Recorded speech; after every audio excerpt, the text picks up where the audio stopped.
Hi, it's Fionna Gossling with Roy LePage, and here's a quick update as to what happened in Oakville real estate in January 2025. So we didn't have a ton of activity. January is traditionally a slow month. So this bar is a little deceiving, showing our average sale price year over year. Um, and as you can see, there's always ups and downs with real estate, both the average sale price and the median sale price. So the trajectory is kind of trending upwards, which is nice and what we want to see. It's useful to keep in mind that over the last number of years, our transactions have been so low. So if you look this month, we just had 138 sales happen across all of Oakville, all property types. And that is low at the best of times. December and January are generally slow months in real estate, but that is particularly low.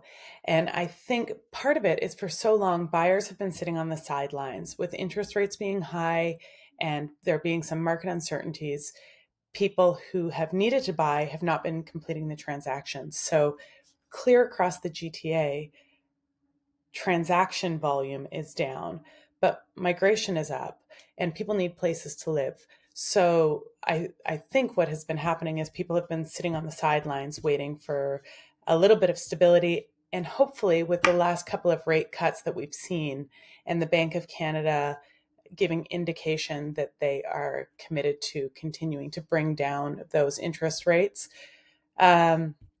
we will see that affordability piece kind of slip into place, and those people who have been waiting on the sidelines to see what's going to happen will jump back in.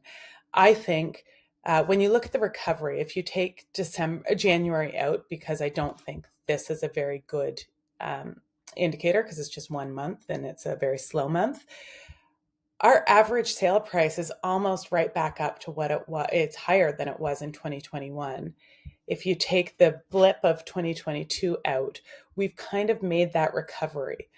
And we're trending in the right direction. So if people have been waiting on the sidelines, or this is the right time to get back in terms of investment properties or moving up or right sizing, there is opportunity out there, and we can kind of go through that if anybody's interested. So high level, 138 sales. It's low for January, but it's January. Lots of units are on the market. Properly priced units are the ones that are selling. Our average sale price is down a little bit from January and from last year, but not a ton of transactions there. And our median sale price, interestingly enough, is up over December. So if you compare this year to last year, sales are down by about 8%, so number of transactions. Lots more to choose from, 804 units to choose from this month compared to 366 last year. So that tells me people are starting to probably, hopefully, sell before they buy. It's time to do something. But they're just being a little more cautious and making sure that they're sold and know what they're working with. That means based on the absorption rate of January, there's 5.8 months of inventory out there. And the average sale price, including condos and detached homes, was 1.353. If you break that down a little bit further, our average sale price of a detached home did drop a little bit in January to 1.854, 7.3 months of inventory. That's very high. We haven't seen that in detached homes in a while. And there were only 56 transactions that happened. Townhouses, 3.3 months of inventory. I think that's kind of flat. And condos, I'm pretty sure the months of inventory have jumped up here, but the average sale price has jumped up a little bit from December. So the next slide, we can look at what that actually means over a 4-month period of time. So sales way down in December and January, and that's totally normal. It has been happening for the last 18 years I've been selling real estate, and that is just that's kind of the real estate cycle. We do have more active listings on the market this January, but it's kind of in line with what was on in October and November. So that's a good thing. You can see here, months of inventory is a direct correlation between the number of units that we're selling, so the absorption rate, and our number of active listings. So of course that will jump higher. And our average sale price is down a little bit, but it's all kind of in and around that $2 million mark on either side of it. I truly believe that a few of the big sales in detached homes that might not have happened in January will have affected that average sale price. So if you look at condos here, condos months of inventory are high, but we had 30 sales in the month.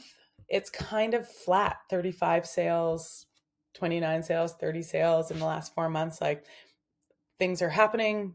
Not a ton is happening. It's relatively slow. This just means you have to be priced competitively and you have to be presented to the market properly. A number of active listings is down slightly over previous months, up from December, but down from October, November.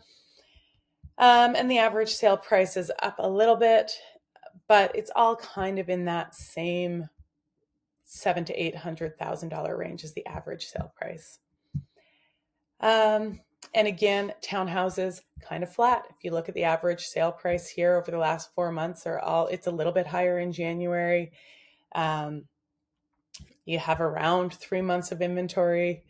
We didn't have a ton of transactions, but yeah, it's all pretty boring.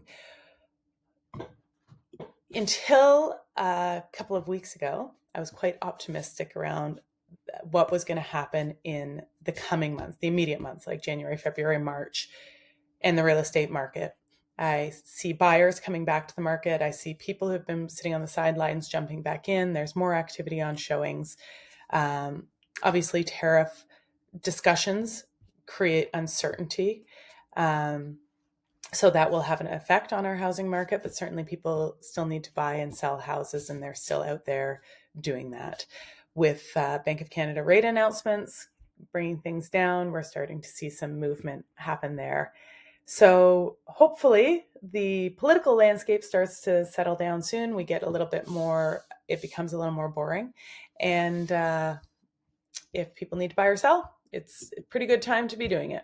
Any questions, don't hesitate to ask, and I will check back in next month, February. It's February now, March.